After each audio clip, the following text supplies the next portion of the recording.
Tea time snack ribbon పకోడీని perfect కొలతలతోటి చిన్న చిన్న చిట్కాలతోటి ఈ విధంగా ట్రై చేయండి. పక్కా పర్ఫెక్ట్గా వస్తుంది. ఫస్ట్ టైం ట్రై చేసినా సరే. Hi friends, welcome to our channel Nakshatrasri creations. ఇవాళ ఈ పుట్నాల పప్పుతోటి రిబ్బన్ పకోడీ అనేది ఎలా తయారు చేసుకోవాలో చూపించబోతున్నాను. ఫస్ట్ అయితే మనకు ఒక మిక్సీ జార్ తీసుకొని ఈ గ్లాస్ తీసుకున్నాను నేను కొలత కోసం. మీ దగ్గర కప్పు ఉంటే కప్పు, గ్లాస్ ఉంటే గ్లాసు, మీకు ఏది అవైలబుల్ ఉంటే అది తీసుకోండి. నేనైతే గ్లాస్ తోటి ఒక హాఫ్ గ్లాస్ పుట్నాల పప్పు వేసుకుంటున్నాను. మిక్సీలో వేసుకొని మెత్తగా, అంటే ఎక్కడ బరక లేకుండా మెత్తగా గ్రైండ్ చేసుకోవాలి.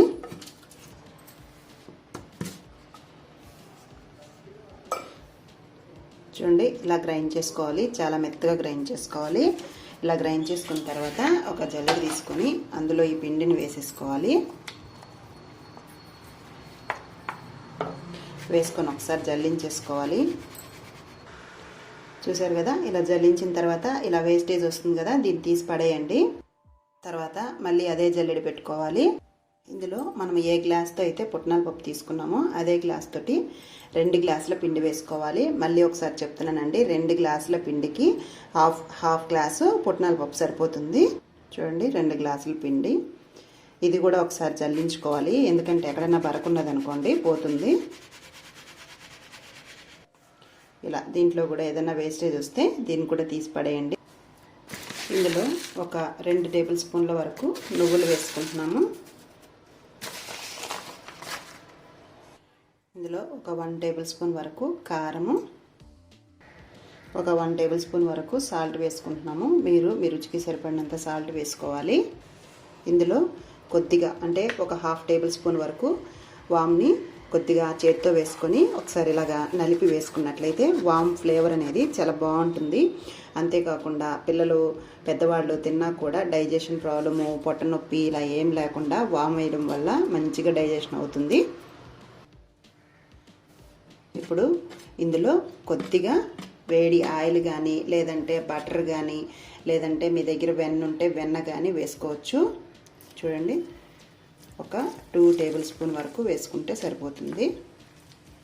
ఇలా వేసుకోవడం వల్ల గుల్లొస్తుంది అన్నమాట. బాగా మనకు ఈ రిబ్బన్ పకోడీ అనేది చాలా గుల్లగా వస్తుంది. అందుకని ఒక 2 టేబుల్ స్పూన్ వరకు ఆయిల్ వేసుకుంటే సరిపోతుంది. మరీ ఎక్కువేమి వేయాల్సిన అవసరం ఏం లేదు. ఇలా వేసుకున్న తర్వాత ఒకసారి ఇదంతా కూడా బాగా కలుపుకోవాలి. ఫస్ట్ ఆయిల్ వేసినప్పుడు వేడిగా ఉంటుంది కాబట్టి స్పూన్తో కలుపుతున్నాను నేను. ఇలా ఒకసారి కలిపిన తర్వాత చేత్తోటి అంతా బాగా కలుపుకోవాలి. చూడండి, ఇలాగా బాగా మిక్స్ అయ్యే వరకు కలుపుకోవాలి. ఇలా కలుపుకున్న తర్వాత ఒకసారి ఇంత పిండి తీసుకొని నోట్లో వేసుకొని చెక్ చేసుకోండి, ఉప్పు కారం అది. నాకైతే పర్ఫెక్ట్గా సరిపోయింది. ఒకవేళ మీకు ఎక్కువ తక్కువలు అయితే ఈ టైంలో మీరు దాన్ని అడ్జస్ట్ చేసుకుంటే సరిపోతుంది ఉప్పు కారాన్ని. చూడండి, పిండి అంతా ఇలా కలిపేసాము. ఇలా రావాలన్నమాట పిండి పర్ఫెక్ట్గా వచ్చిందనడానికి. ఇది ఒక గుర్తు అనమాట. ఇలా వచ్చిందంటే ఎప్పుడైనా సరే జంతికలు కానీ రిబ్బన్ పకోడీ కానీ చాలా పర్ఫెక్ట్గా వస్తుంది. ఇప్పుడు చూడండి, స్టవ్ వెలిగించేసి ఒక గిన్నెలో మనము వాటర్ అనేది బాయిల్ చేసుకోవాలి. ఈ వాటరు మరీ ఎక్కువగా ఏమీ మనకు బాయిల్ అవ్వాల్సిన అవసరం లేదు. జస్ట్ మన చెయ్యి కొంచెం వేడి తగిలితే సరిపోతుంది. వేలికి వేడి తగిలితే సరిపోతుంది. ఇప్పుడు ఈ వాటర్ని కొద్ది కొద్దిగా వేసుకుంటూ, మనం ఒకేసారి వేయకూడదు, కొద్ది కొద్దిగా వాటర్ అనేది వేసుకుంటూ ఈ పిండిని అంతటిని కలుపుకోవాలి. వేడి నీళ్ళు కదా, వేడిగా ఉంటుంది, కాకపోతే కాలుతుంది అనమాట చెయ్యి. అందుకని ఫస్ట్ స్పూన్తో కలుపుకోవాలి. ఒకేసారి ఎక్కువ వాటర్ అనేది పోసేయద్దు, చూసుకొని పోసుకోవాలి.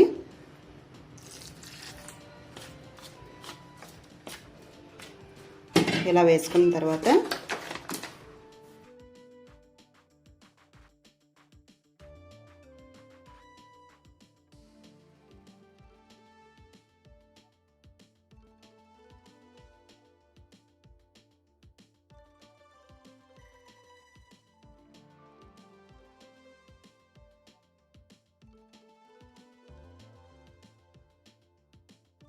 ఇప్పుడు స్పూన్ తీసేసి చేతితోటి ఈ పిండి అంతటిని కూడా కలుపుకుందాము. ఈ విధంగా కొద్దిగా వాటర్ అనేది వేసుకుంటూ పిండిని బాగా కలుపుకోవాలి. పిండి అంతా కూడా బాగా మిక్స్ అవ్వాలన్నమాట. పిండి ఎంత బాగా కలుపుకుంటే మనకు జంతికలైనా సరే, ఈ రిబ్బన్ పకోడీ అయినా సరే అంత బాగా వస్తుందన్నమాట. పిండి చూడండి కన్సిస్టెన్సీ ఈ విధంగా కలుపుకున్న తర్వాత మనం ఈ పిండి అంతటిని కూడా ఒక పక్కకి అంటే ప్లేట్లో ఒక పక్కకి పెట్టేసి ఇలా చేతితోటి ఇలా ఒత్తి పెట్టేసుకోవాలి. ఇలా ఒత్తి పెట్టేసుకొని ఒక ప్లేట్ పెట్టేసి ఒక 10 నిమిషాలు జస్ట్ ఒక 10 నిమిషాలు నానబెట్టుకుంటే పిండి అనేది చాలా పర్ఫెక్ట్గా తయారవుతుంది ఈ రిబ్బన్ పకోడీకి. కాబట్టి మూత పెట్టేసి ఒక 10 నిమిషాలు నాననిద్దాము. ఈ లోపుగా మనము జంతికల గొట్టం తీసుకొని ఈ జంతికల గొట్టానికి ఒక్క డ్రాపు ఆయిల్ అనేది వేసుకొని ఈ జంతికల గొట్టం అంతా కూడా గ్రీస్ చేసుకోవాలి. చూడండి ఈ రిబ్బన్ పకోడీకి ఈ విధంగా ఇలాంటి ప్లేట్ పెట్టుకోవాలి. ఇలాంటి ప్లేట్ పెట్టుకొని ఈ జంతికల గొట్టం అనేది రెడీ చేసేసుకోవాలి. 10 నిమిషాల తర్వాత మూత తీసి ఒకసారి ఈ పిండిని కలుపుకోవాలి. ఈ విధంగా ఒకసారి కలుపుకున్న తర్వాత మనకు ఎంత పిండి అయితే కావాలో అంత పిండి కొద్దిగా తీసుకొని మనము వేడి నీళ్ళతోటి పిండి కలుపుకున్నాం కదా, ఆ మిగిలిన వేడి నీళ్ళే ఇందులో వేసుకొని మనము పిండిని అనేది ఈ రిబ్బన్ పకోడీ కన్సిస్టెన్సీలో కలుపుకోవాలి. ఇలా బాగా కలుపుకొని చూడండి ఈ విధంగా కన్సిస్టెన్సీ వస్తే సరిపోతుంది. మరీ మెత్తగా అవసరం లేదు, మరీ గట్టిగా అవసరం లేదు. ఈ విధంగా ఉండాలన్నమాట, పర్ఫెక్ట్గా ఉంటుంది. ఇప్పుడు మనం ఈ పిండిని జంతికల గొట్టంలో వేసేసుకొని మూత పెట్టేసుకోవాలి. ఇప్పుడు స్టవ్ వెలిగించుకొని ప్యాన్ పెట్టుకొని మనం డీప్ ఫ్రైకి సరిపడా ఆయిల్ వేసుకోవాలి.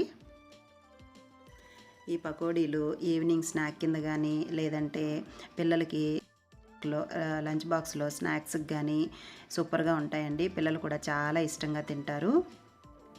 ఇప్పుడు ఆయిల్ బాగా వేడైంది. ఇప్పుడు మనము ఈ పకోడీ అనేది వేసేసుకుందాము. చూడండి ఈ విధంగా ఈజీగా వేసేసుకోవచ్చండి. అసలు పిల్లలు కూడా ఇదొక వెరైటీ స్నాక్ అనుకొని చాలా ఇష్టంగా తింటారు. ఇందులో మనము నువ్వులు ఇవన్నీ వేయడం వల్ల మంచి టేస్ట్ వస్తుంది. చూడండి ఈ రిబ్బన్ పకోడీలు అనేటివి ఇలా పొడవుగా వేసేసుకోవాలి. ఒకదాని మీద ఒకటి పడినా సరే ఏమీ ఇబ్బంది లేదు. కొద్దిగా ఫ్రై అయిన తర్వాత ఇవన్నీ కూడా వేటికవి విడిపోతాయి. ఈ విధంగా పకోడీ వేసేసుకున్న తర్వాత మనము ఈ పై నొరగలు పోయే వరకు కదపకూడదు. అంటే నొరగలు తగ్గిన తర్వాత ఒకసారి మనము ఇది కలుపుకోవాలి. అంటే వెంటనే కలిపినట్టయితే అవి విడిపోతాయి అన్నమాట. అందుకని ఒక 2 నిమిషాలు ఫ్రై అయిన తర్వాత ఇలా కలుపుకొని రెండో వైపు కూడా టర్న్ చేసేసుకొని మనము ఇవి ఫ్రై చేసుకోవాలి. చూడండి ఈ విధంగా ఫ్రై అయితే సరిపోతుంది. మరీ ఎక్కువగా ఫ్రై చేయాల్సిన అవసరం ఏం లేదు. ఎందుకంటే ఆయిల్ నుంచి ఎంత క్రిస్పీగా ఉన్నాయో, టేస్ట్ కూడా అంతే సూపర్గా ఉన్నాయి. మీరు కూడా తప్పకుండా ట్రై చేయండి. మీ పిల్లలకి కానీ పెద్దవాళ్ళకి కానీ అందరూ కూడా టీ టైం స్నాక్గా కానీ లేకపోతే స్కూల్కి కానీ పంపించుకోవచ్చు. చాలా టేస్టీగా ఉన్నాయి. ఇంతేనండి. అయితే ఈ వీడియో మీకు అందరికీ నచ్చిందా? మీకు అందరికీ నచ్చిందని అనుకుంటున్నాను. మీకు అందరికీ కనుక ఈ వీడియో నచ్చినట్లయితే నా ఛానల్ని లైక్ చేయండి, షేర్ చేయండి, సబ్స్క్రైబ్ చేయండి. మీ ఫ్రెండ్స్కి రిలేటివ్స్కి షేర్ చేయండి. Thank you.